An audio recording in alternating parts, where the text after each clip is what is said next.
Yo mga idol, kamusta? Sports Talk PH nga pala. Ang payo ni Pacquiao, pag-usapan natin yan mga idol.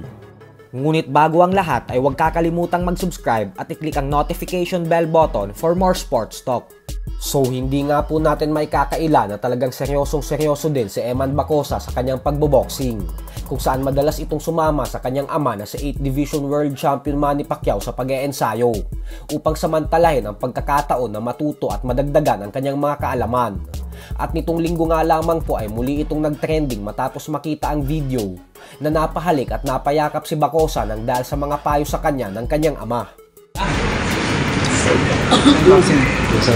Many more things that you will experience. But I'm hoping, praying to God na you will not experience those hardship na experience before. But that's boxing. Sa katulad sinabi ko, dalawa kasama ko namatay. Living kami, dalawa namatay, siyam na lang kami. Natin na rin. Make sure na yung training mo, yung mga kasama ko noon, living kami. Ako nagpupun sa training ko, tamad man. Ang training push, ako. Pero ako pinakabata.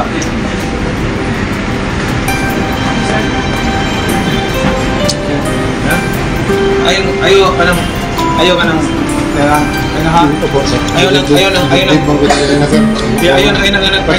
dilisan mo training karon. May pilit na boxing anak. Kasi boxing mo ka na unless di ka training mo dahil lawas ay sa training bawal na.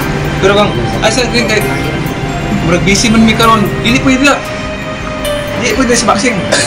Di ka pwede mo sa taas training sa time out mo na kasi naka-skip pa minute training eh. So no excuse. And then second, the most important thing is kailangan nakafocus ka naman. Fight ka, malapit na. Nakafocus ka. Hindi ka na pwedeng... Dapat nga, focus ka lang. Gym at saka room ka na lang. Gym tsaka room na lang. Ganyan. Gym tsaka room na lang. Ganyan. After training, training ka lang. Ganun lang siya. Ganun lang boxing. No more other agenda or activities. Okay? Sa Panginoon, sir. Okay. Wala sa lahat, sir. Yes. Many more... Motion. Welcome. Sa kabilang banda naman mga idol ay sa kabila nga po ng isang ganap na superstar na ngayon ang undefeated 3 Division World Champion Gervonta Tank Davis.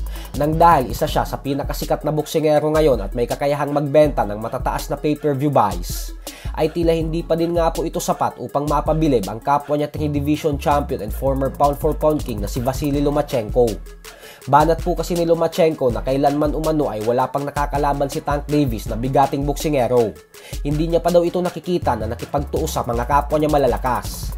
Nanghihinayang lang daw siya para kay Davis kasi alam niya umano na si Davis yung tipo ng fighter na alam kung ano ang mga dapat niyang gawin sa ibabaw ng lona. Kaya naman gusto niya daw talaga itong makitang makipaglaban sa mga kapwa nila top pound-for-pound fighters ng henerasyon na ito. So hanggang dito na lang po muna tayo mga idol.